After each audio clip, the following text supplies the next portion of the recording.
My name is Dr. Teodross Avery. I'm a saxophonist, and I am here with a great pianist and composer. I'm Gary Motley, professor of performance and director of jazz studies at Emory University. Yeah, so we are here playing this gospel jazz, spiritual jazz CD. We just recorded it. We wanted to talk to you about the music. Gary, I'm just curious, when did you first get introduced to gospel or spiritual jazz? Well, starting at the beginning, gospel I was exposed to at an early age because growing up in Alabama, one thing, you're in the South, you're kind of in the heart of the Bible Belt, so you get exposed to gospel music and sacred music.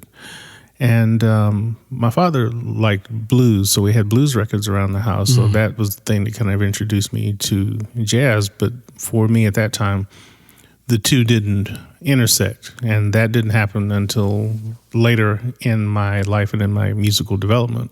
After I started hearing people like John Coltrane and other folks that were starting to kind of go back to their roots in the music. And I started hearing that and going, oh, wait a minute, it's possible for these two genres to intersect. So I was through that. And then interestingly enough for me, I listened to different pianists. There was a wonderful pianist named Dwight Mitchell of the Mitchell Ruff duo. He performed with the bassist and French hornist, Willie Ruff. And I heard them when I was in college, and that really made a profound impact on me because Mitchell was primarily a gospel player who had a strong classical background, and combining that, and had chops like Oscar Peterson. So, it was a cross between Peterson and Debussy and Chopin all rolled into one, and I'd never heard that before. So. Was it kind of similar to Art Tatum in a way? Yeah, exactly. Because when you mentioned Debussy, and then the chops. Absolutely. It reminds me of just the ingredients sound like Art Tatum. So he had this facility and virtuosity, and yet there was this soulfulness to it. And it was a nice combination. So that really, really had a strong influence on me. For me, I grew up around much more secular music until I started to play drums at church. And so I started to hear a lot of gospel music in church. And then for me, the first artist that really kind of shook me a little bit was Coltrane. And hearing him play Dear Lord and different songs like that. But also he could put that spiritual vibe on any song that he was playing, Oh, absolutely. And a lot of older musicians that I ran into over the years, but also that I still run into, have a tendency to remind me of how when he played his music, it was like going to church. And, when they heard him, when they would go hear him in the clubs and everything, they felt like church was in session. And that makes sense because his father and his grandfather were both preachers. So that spirit ran through his music, I think, naturally. Absolutely. It's interesting. Another artist that made an influence on me was Bill Evans. Oh, okay. And when I listened to his music, growing up in a Southern Baptist church, we had an organist, and she would improvise when the minister was preaching. And she came up with these really unique kind of counterpoint improvisations that you grew up with that and you heard that, so always associated that sound with church and with the sacred music. And then when I heard the music of Bill Evans, I said, that sounds like the church music that I grew up with. Interesting. And when I looked at his background, although he was from New Jersey, he spent quite a bit of time down in Louisiana. Oh, okay. And in fact, his brother was a professor at, I believe, at UNO. Oh, wow. So I don't think it's been talked about a lot, but I would be curious to go back and look at that and wonder if he was, what he heard when he was there and was exposed to, because there's something that is, for lack of a better expression, profoundly Southern in his playing that I don't hear in players anywhere else. And oftentimes people attribute it to his classical background, but that's only part of it. There's something else there too, and it's that thing that I was talking about. There's a certain soulfulness that's there. And I often wonder about that.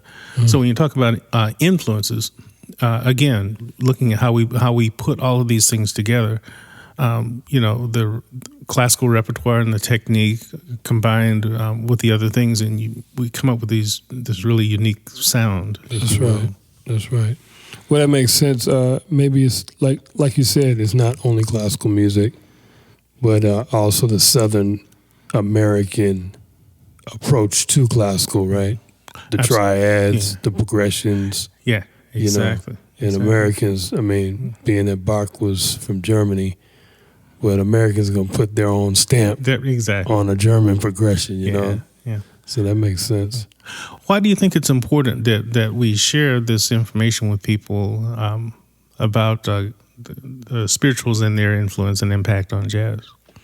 Well, I think it's important for people to know about the presence of spirituality for its positivity, for the good feeling that you get, the sense of peace. I know when we were recording, I felt more peaceful today than I've felt in quite a long time. And I haven't been playing gospel or spiritual jazz I took a break from it, and I was, studying a lot and everything, sure. But I wasn't really playing in church. And today I just got reminded of how good it felt and how peaceful it felt. So I think for the inspiration, that's a good reason for people to know about it. And then from a historical point of view, it's one of the tentacles of jazz. You could say, hard bop, you could talk about bebop, you could talk about cool jazz, fusion, you could talk about funk jazz.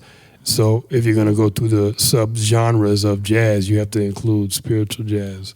And I feel like, now more than ever, and if you think about the history of spiritual jazz, it got really, really popular in the 70s with Alice Coltrane, Pharoah Sanders, players like that, Lonnie Liston Smith.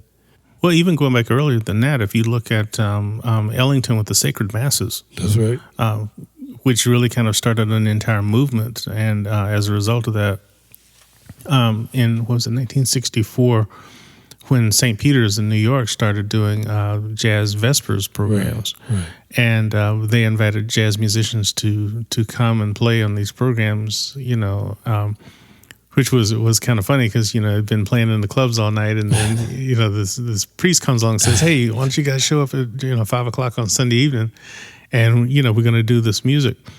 But it gives you an opportunity to deal with jazz and deal with the improvisation and the whole vibe of what's going on there, and yet, as you say, explore this the spiritual foundation of this music and another side of it.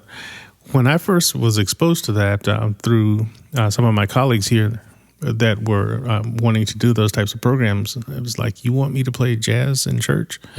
And they said, well, if you from your faith perspective, if you believe in the source that this comes from, then think about it. Everything comes from that source. So why wouldn't it be acceptable to present this in this setting? Mm-hmm.